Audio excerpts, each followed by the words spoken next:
Baby dolls and baby cakes, I have a juicy episode for you today. Have a look at this Bitcoin cycle. I got this picture from Blockchain Backer, and I found it very interesting. It correlates exactly to what we have been discussing on this very friendly channel for you while you keep your back straight and your fluffy slippers on. It is the Mt. Gox Ponzi cycle on the right here, and it is our cycle on the left. If you notice, there's a circle drawn here that you can identify the poo-poo zone for Bitcoin. And what's a poo-poo zone? Well, the poo-poo zone is just basically, it gets to this area and it has to battle it out. I'll put it around these squares. And unfortunately, we can't just go up in a straight line all the time. It gets to these retracement zones and it has to screw around. Now, this is a little Fibonacci drawn from the very, very top to the very bottom. And then he did it for Bitcoin from the very top to the very bottom as well. For our cycle, it's about 27,900. For the Mt. Gox Ponzi cycle price, it was about the $400 mark. And what's very interesting is Bitcoin went up back to this exact retracement zone and it had to screw around before finally popping up. So we are in the screw around part. Now, many bears, God bless them, are expecting all the way down. But what we are hoping and praying is going to happen is that we continue that Mt. Gox Ponzi cycle, because we hope that FTX was the ghost of Mt. Gox with an exchange going down. And we hope that with this grinding out of this poo-poo zone, we can eventually flush upwards. I want to also draw your attention to this part here, the 61% retracement. Now, this was the Bitcoin halvening on. You see this rectangle here? This was the actual Bitcoin halvening. If we get to the same price for Bitcoin, it'll be about $47,000 to $48,000. So I'd like to remind you, in the early days when Bitcoin went up, so we're looking down here, when Bitcoin went up, it had a big flush down. I think it's just important for us to keep this in mind. If we flush upwards to 48,000, consider taking something off, something somewhere. But we have to be mindful of the direction of and the speed of how we get there, because we don't have to go like what if we don't flush up like this? What if we don't get that? What if we kind of just like go up, down, screw around, up, down, screw, you know what I mean? That's going to make it much harder to get out. It'll have to be a vertical move. What justifies vertical move? I mean, that's something we're really going to have to talk about, because now we're just guessing. Hopefully there are a lot of top signals around this zone, but none of them is guaranteed. And if you're having a good time with your pointy elbows, make sure you like, subscribe, press the bell button, or shock the algorithm, share with your friends and family. Let's go through. I'm going to show you something interesting. We have Mr. Jenkins from the Hex and Pulse Chain community who's made a comment here who's saying, this is interesting, the price action had higher lows that led to the pump last time. Maybe I'm scared to be macro bullish after all the abuse for the last 2 years. Aren't we all? So what is he exactly talking about? Well, he's just talking about the fact that if we go here, look, it had this like low and then a low and then a high low. That's what he's actually talking about. It creeps up. Now, what do we have on our left-hand side here?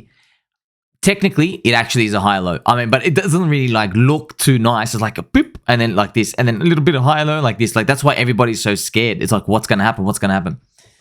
Let me tell you something.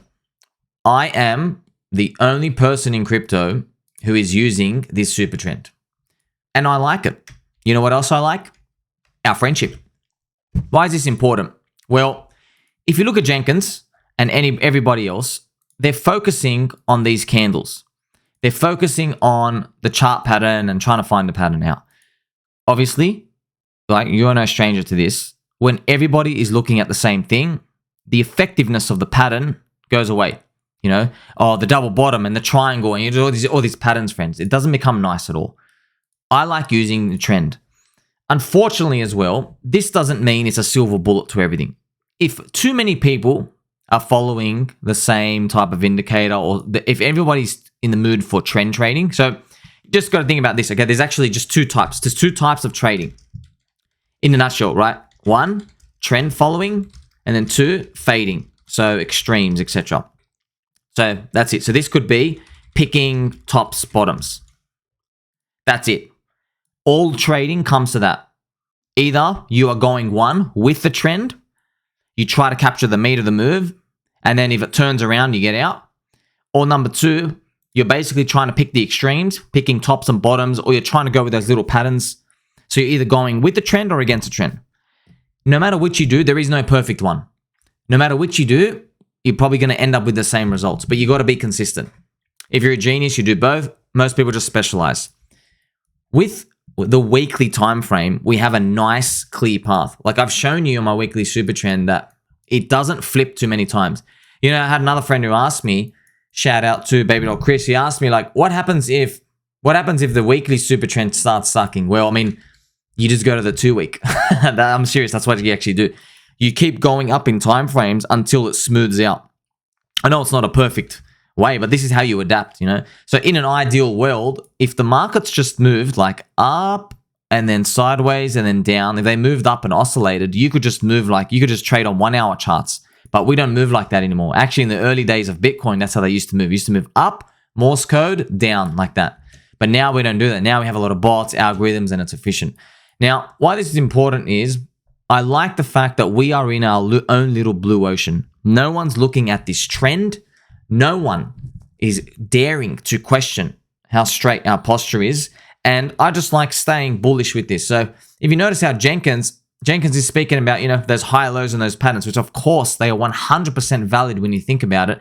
And if it doesn't work, you're going to say, oh, silly me, it was meant to be a lower high or a higher low, whatever pattern you were looking for. But in hindsight, you're going to say it was always obvious. But I just like the fact that no one else is looking at it with us, and I think it's pretty clear. You know what else is clear? Have a look at this fractal. This is actually the fractal from that Mt. Gox Ponzi. It looks so fascinatingly similar. There were so many similarities. You know, they even disconnected for a period of time. This was the Mt. Gox Ponzi cycle collapse. And right here was Bitcoin doing its final recovery up before the slam down. And it's funny, look, they disconnected. There's this distance here where it disconnected, but then they met in the middle. I mean, it's crazy. But now look at this, It is in the exact same zone. The exact same zone, right? In our one, we're doing this line. This is the orange one. It's screwing around as well. We're hoping that we flush upwards and we continue. It is the Bitcoin halvening, probably going to be front run, unless something else out there happens, you know, black swan, whatever it is, another zombie virus, nuclear explosion, of course. But the market, the participants are getting smarter. So if you are new, welcome. Please take a seat over there. We're gonna take a long walk along the beach together, and I just want you to know, friends, please, don't think this time is different. It is not different. People are getting smarter. People know life-changing gains does not come from Bitcoin and Ethereum. People know that. They are acting on this information. They are coming for these altcoins. They're going to be throwing stuff around. And you probably wonder, well, how are we going to get wrecked if we're in altcoins and everybody's coming? I'll tell you how we're going to get wrecked, okay? If Bitcoin is at 60 to 70,000, no matter what altcoin you're in a danger zone. No matter what price it is. Yes, so for example, Chainlink's top is $50. If Chainlink's only $30 here, it's a danger zone. Maybe total Hex is only 20 cents. Its 2021 peak was 50 cents. Everybody's going to be saying, no, we're not high enough. We're in a danger zone. Now, we don't know what's going to happen. There might be alt seasons along the way that make alt push up. That could still happen, but I just want you to be aware from now, just so we're mentally prepared. I promise you, you mess this up once, you can't go back. Look at the damage that happened on this way down. And with this cute little fractal, though, we just like to see, you know, like, don't focus too much on the chart pattern. Just think about it's a period of time. It's like when we've just suffered enough, people just get in a mood and they just want to punt. They just want to come in and they just want to feel good and they want to get, that's it. Just, you know, just the weather changes. People come in. I'm serious. This is crazy that, you know, even Mr. Strange is talking about ETH ETF approval perhaps.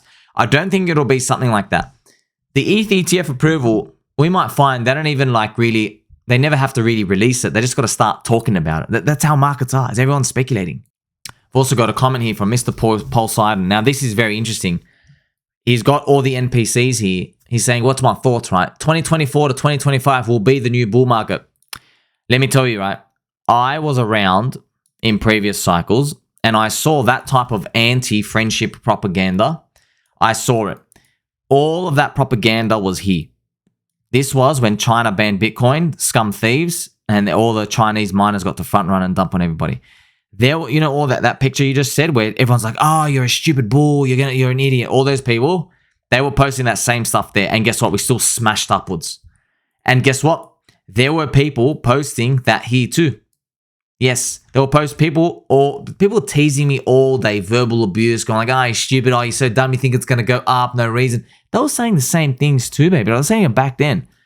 Don't listen to these people. They are mid-curvers for a reason. They spend all their time, instead of drinking protein and doing push-ups, they spend all their time making these psych out type of memes to try push people out of their positions, right? Just so they can join them being a loser. You're not a loser. You're my friend. And as a friendly reminder, look, if there was no money in crypto, if there was nothing going on, you wouldn't have all the scammers trying to steal everything. So always triple check the address that you're sending money to. Look at the type of nifty stuff they do. So people have viruses on their computer that are made by scammers, and it'll detect an Ethereum address. And what it will do is when you paste that address, it will always paste their address. So they're trying to get you to basically trap yourself. So, you know, if you let's say you control copied someone's address and you come to paste it, it'll always put their one. So they're trying to trick you into sending money to them. But also they have another one, right? Don't just check the first few numbers and the last few numbers. These 2 digits here, they are actually different addresses. So this one is different to the one below. What they've done is they spoof the first digits together and the last ones because they know people only check the first few and the last few digits. But everything in between here is different. So you have to be really careful. This is on many people's PCs, unfortunately, and more of them are going to come. That's why I strongly advise have a cold wallet, have a hot wallet. Don't touch anything in the cold. Just play with the hot wallet. And actually, you shouldn't be playing around anyway, friends. It's not that time to do that. But please, you got to just be careful. If you have friends and family, you got to tell them this as well. So Mr. IDK, I don't know, saying you can change your address. No, you can't change your address, but the scammers can spoof your address. So they can basically just keep spamming on the network to try find the key that generates an address that's very similar to yours. They want the first 5 digits that are similar to yours. And what they do is they try to get people who are searching through Etherscan to see which was the last address they sent to, and they want people to copy paste it. But what they do is they're sending you a token and spoofing it. So their address comes up. So it makes you think like, oh, okay, I sent myself this money. Let me go do it. So you just got to be super careful. Use MetaMask or your whatever wallet you use, but please be careful of the digits you're sending to. And of course, we have a comment here from Barista.